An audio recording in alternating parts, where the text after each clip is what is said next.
Matthew 24, verse 6. And ye shall hear of wars and rumors of wars. See that ye be not troubled. At 2 a.m. local time, Iraqi troops crossed the eastern border of Kuwait. Iraq has moved into Kuwait with more than 100,000 troops. President Saddam Hussein commands over 1 million combat-tested troops. Thousands of tanks. On August the 2nd, 1990, Saddam Hussein's forces crossed the border into Kuwait, triggering the largest international crisis since the collapse of the Soviet Union.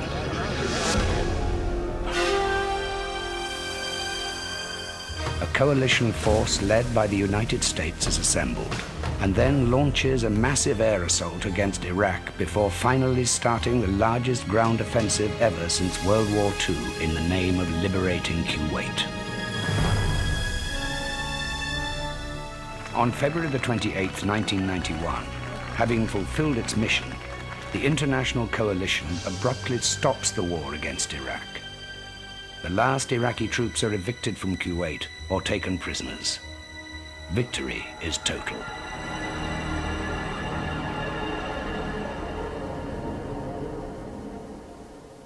However, a decade after it was imposed to force Saddam out of Kuwait, the embargo over Iraq is still in place.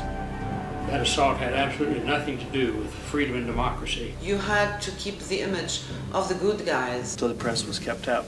It is Idra, and Iraq fell in it. The U.S. wanted that war. The mosquitoes and flies put up a bigger fight than they did. A large portion of Saddam's army never came into Kuwait. They did not see tank tracks in the sand in the desert. There was no war.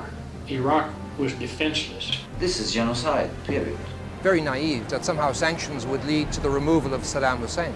The embargo strengthened the regime of Saddam Hussein. The CIA actually supported Saddam Hussein and his Ba'ath Party. Perhaps they have other secret intentions which I am not aware of. If in fact the government lied, does that surprise anyone? Shalom. My name is Apostle and Chief High Priest Tazadaqyah of the Israelite Church of God in Jesus Christ. And I'm Bishop and High Priest of Call War of the Israelite Church of God in Jesus Christ. Let's get right to the point. The war in Iraq, the removal of Saddam Hussein and his regime out of power. And I quote, if in fact the government lied, why would the government lie, set up, stage, instigate, and provoke a phony war in Iraq, and then lie about it? What are they planning? What are their secret intentions? What are they planning to do that the whole world does not know about? Saddam came to power in 1968. This coup came as a result of an oil deal between Iraq and French company Iraq. This contract upset the West in general and the Americans in particular, so they encouraged a coup in Iraq at that time. The United States has had sort of a love-hate relationship with Saddam Hussein, which is not something that a lot of people in this country are aware of. Going back to the late 50s and early 60s when the CIA actually supported Saddam Hussein and his Ba'ath Party in the coup that brought him to power.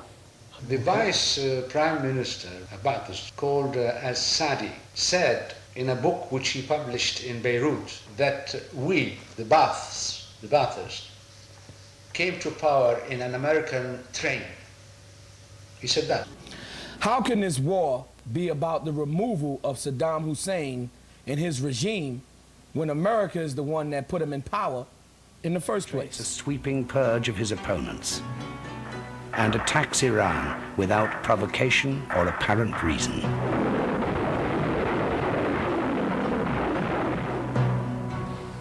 The Stockholm Peace Research Institute has found that 52 different countries supplied weapons to Iran or Iraq, and 29 countries supplied both sides. So the very same countries that were saying how horrible the war was were using that war to stimulate their arms industries, to test some of their new weapons designs. The United States was perhaps the most hypocritical of the countries that supplied arms for the war, because its public position was, we're not going to arm Iran, we're not going to arm Iraq, when quietly, secretly, they were actually arming both sides of the conflict. Saddam Hussein's ambition, however, is to develop Iraq's own non-conventional mass destruction weapons. An inquiry conducted by the US Congress in 1992 reveals the American contribution to this effort is quite significant as well, and fully monitored by the CIA and the US State Department, whose reports as early as the late 70s have been detailing the extent of Iraq's mass destruction weapon programs and its repetitive use of chemical weapons against Iranian troops and Kurdish opponents. How can this war be about weapons of mass destruction, Saddam Hussein having weapons of mass destruction or building weapons of mass destruction, when America and the American government is the ones that gave him his missiles in the first place? How can this war be about Saddam Hussein having chemical weapons when America is the one that supplied Saddam Hussein in Iraq with the chemical weapons in the first place? When the Shah of Iran was ousted out of power by the Ayatollah Khomeini, which the Shah of Iran was a puppet of the United States of America in the Middle East, in the Persian Gulf area. And when he was ousted out of power by the Ayatollah Khomeini, which is the enemy of American government, then in turn, the American government went to Saddam Hussein and gave him the chemical weapons and told him to go to war against Iran, ordered him to go to war against Iran and use the chemical weapons on the Iranian soldiers and the Iranian people. That's the famous Iran-Iraq war that was happening in the 80s. So how can this war be about anything that you've been hearing in the media? It's all a lie. What is it all about? What is the purpose of it? And what is it all leading up to? It's a master plan that has been designed by Satan from the very beginning. What they're pushing right now is a master plan. That's why Christ advised us, when you read Matthew's the 24th chapter, we're going to go there. Matthew's the 24th chapter, in the first verse, the third verse, excuse me, is going to tell you about what was going to be taking place in these times that we're living in right now. We are living in some extremely evil times. Read. Matthew's the 24th chapter and the third verse. And as he sat upon the Mount of Olives, the disciples came unto him privately, saying, Tell us, when shall these things be, and when shall be the sign of thy coming and of the end of the world? So the disciples of Christ was looking for signs of Christ's return on the planet Earth, his second coming. And they also was looking for signs of the end of the world. What would be the signs of that? Now, the first thing Jesus told them is what? Read the 4th verse. Verse 4 of Matthew's the 24th chapter. And Jesus answered and said unto them, Take heed that no man deceive you. Take heed that no man deceive you. The first thing about the sign of Christ's second coming is what? There will be a great deception that would take place on the planet Earth. That's why Christ said, take heed that no man deceive you. In another part of the Bible, it says if it was possible, they would deceive the very elect, Christ's chosen apostles. So the scriptures is telling you that a great deception was going to be taking place in the last days. What would this great deception be about? Read the 6th verse. Verse 6 of Matthew's the 24th chapter. And ye shall hear of wars. You shall hear of what? Of wars. You shall hear of wars. Read on. And rumors of wars. Ye shall hear of wars and rumors of wars. Now we have to examine that. Look up rumor. We have to examine that statement that Christ made. First he talked about being deceived. Then he came back and said signs of the end would be wars and rumors of wars. What he said is, see that ye be not troubled. In other words, if the earth break out into a war, let's call it a world war. World War I, World War II, or World War III, which everybody's afraid of. Isn't everybody afraid of World War III? Okay. Nobody want to see that happen, because what's being told to you is that World War III is going to be the end of civilization in this planet Earth as we know it, which is a complete lie. That's why Christ said, be not deceived.